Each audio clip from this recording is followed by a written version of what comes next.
Hello, my name is Ben, and I am one of the hosts of the Too Vague podcast. This week, we've got a special episode about some of the things that we've been working on for a new page that we are developing. So we'll start out by doing a brief history of OnlyFans, which is a page that was launched in November of 2016 as an internet content subscription-based service, which originated in London. Tim Stokely founded the company with his brother Thomas with a loan from his father, Guy. Tim, this is going to be the last one, Stokely. OnlyFans currently has 2 million content creators and about 130 million users. Users, for those who don't know, subscribe to the service, receive sort of video clips, photos, live streaming content. It allows creators to receive funds directly from the fans on a monthly basis. And there's also some pay-per-view features on there. We thought, taking this idea, we were going to do our own OnlyFans page. So that's what we're announcing, our OnlyFans page. We like to be inclusive here at the Too Vague podcast as much as possible. So we're even going to include hand fans. They will be welcomed. First, let's do some history about fans. The first electric fan was created by Dr. Schuyler Scott Wheeler in 1886, and it was a battery-powered fan. It was a two-blade desk fan. It was made of brass, and it was very dangerous because there was no safety cage on those original fans. And then in the 1920s, mass production of items kind of reduced the prices of fans, so more people got fans. In the late 20s, General Electric developed some technology for the overlapping blades that would basically reduce the sound of the fan. That was a big development. And we've been working on some interviews involving fans. We've got an in-depth interview with an 86-year-old Emerson Silver Swan. We're going to discuss what it means to be Art Deco in the 21st century. We have a Western electric fan from the 1880s. We talk about living in Chicago and the struggles with being bipolar. We also have some explicit audio and video footage, to put it lightly. Some more contemporary fans talk about blowing and, their blowjobs. And also we'll be interviewing some ceiling fans and getting their very unique perspectives and techniques about what they do.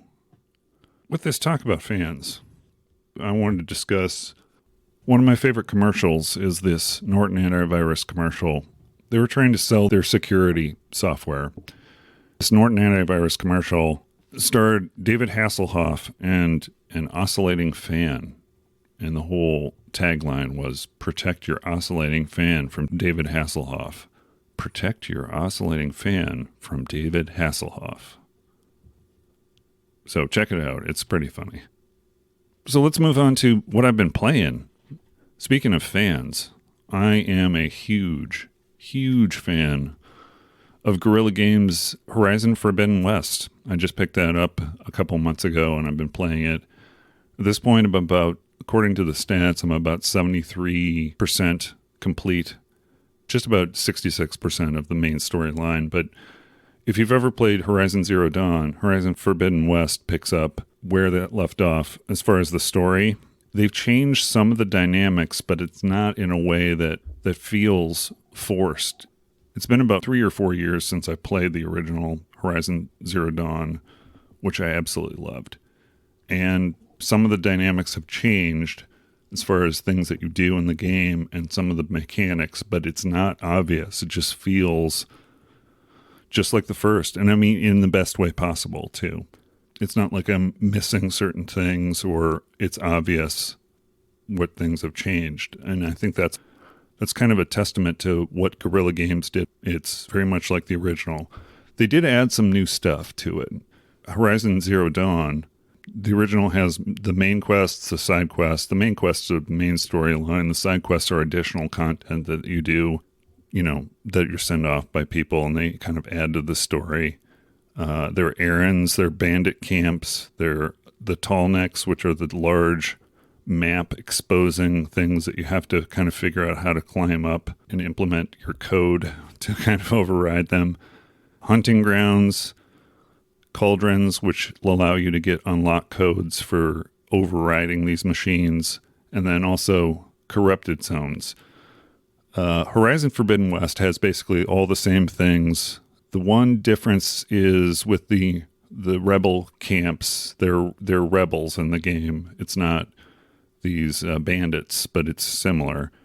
And they've got 2 tiers of that. One which is sort of a lower tier, sort of just, overriding the bandit camps. And then also they've got outposts.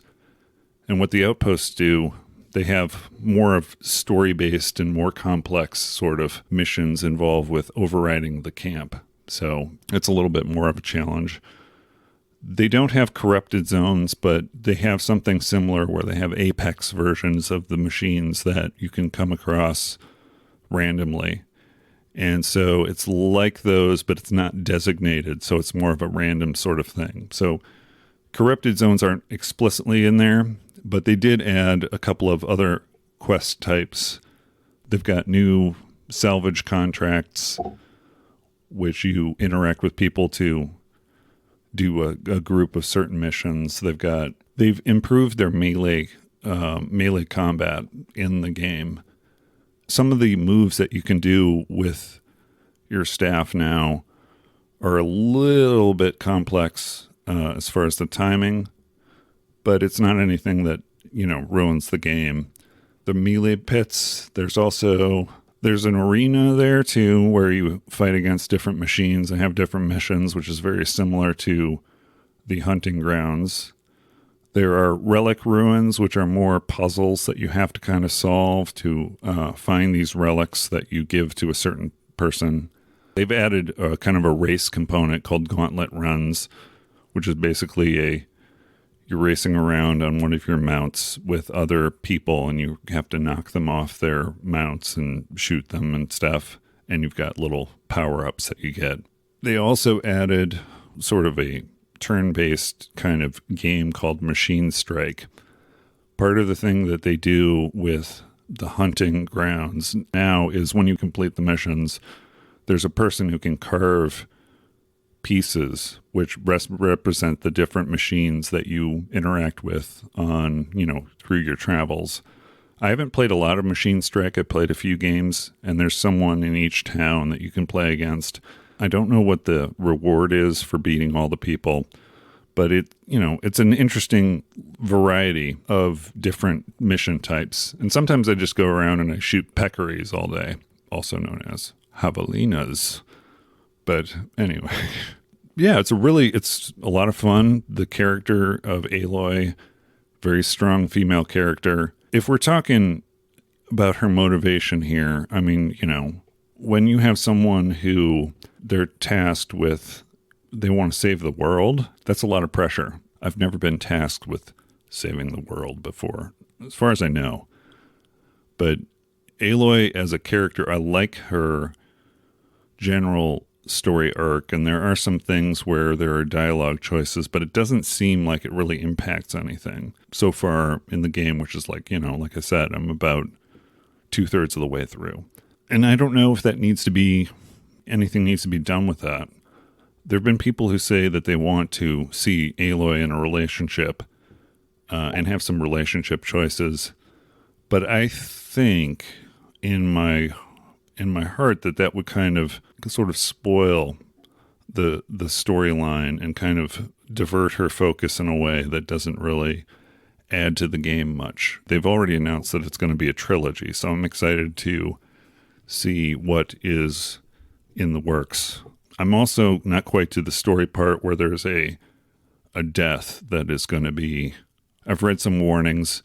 There's going to be a death that's pretty impactful coming up too, that I'm like, I'm kind of delaying, and I'm exposing everything on the world map and doing all those missions because I don't want this character to get killed off, but it's going to happen, right? Really wonderful time with that. Really love it.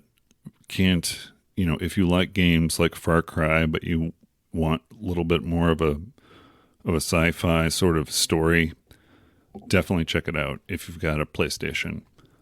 Let's talk about what the future holds.